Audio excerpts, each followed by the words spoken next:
ఇలాంటి పిల్లలకి కాంప్లికేషన్స్ ఉండే అవకాశం అయితే ఉందండి. సో ఏం కాంప్లికేషన్స్ ఉంటాయి, ఎంత ఉంటాయి అనేది, ఏ ఏజ్లో పుట్టారు అంటే ఎన్ని వారాలకు పుట్టారు, బరువు ఎంత ఉన్నారు అనేది, ప్లస్ మగపిల్లాడ ఆడపిల్ల అనే ఈ 3-4 ఫ్యాక్టర్స్ మీద డిపెండ్ అయి ఉంటుందండి.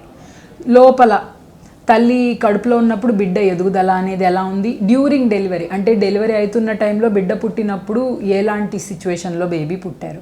సో ఫస్ట్ నుంచి చూసుకుంటే తల్లి కడుపులో ఉన్నప్పుడు ఎదుగుదల ఎలా ఉంది అంటే కొన్ని సందర్భాల్లో తల్లికి బీపీ చాలా ఎక్కువ ఉన్నప్పుడు, లేకపోతే గర్భాశయం స్ట్రక్చర్ సరిగ్గా లేనప్పుడు బిడ్డ ఎదుగుదల అనేది సరిగ్గా జరగదండి.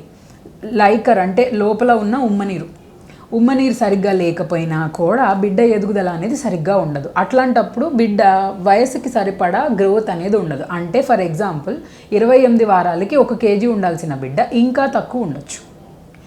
ఇంకొక డ్యూరింగ్ డెలివరీ తల్లికి సడన్గా పురుటి నొప్పులు వచ్చేసి ఆ మాయ అనేది విడిపోయింది. అట్లాంటప్పుడు బిడ్డకి బ్లడ్ సప్లై అనేది, రక్తస్రావం అనేది, రక్త ప్రసరణ అనేది సరిగ్గా జరగకపోతే సడన్గా బేబీ హార్ట్ రేట్ పడిపోవడం, బేబీకి బ్లీడింగ్ అయిపోవడం వల్ల కూడా బేబీకి ఫ్యూచర్లో ఇబ్బంది, డెలివరీ తర్వాత కూడా ఇబ్బంది వచ్చే రిస్క్ ఉంటుంది.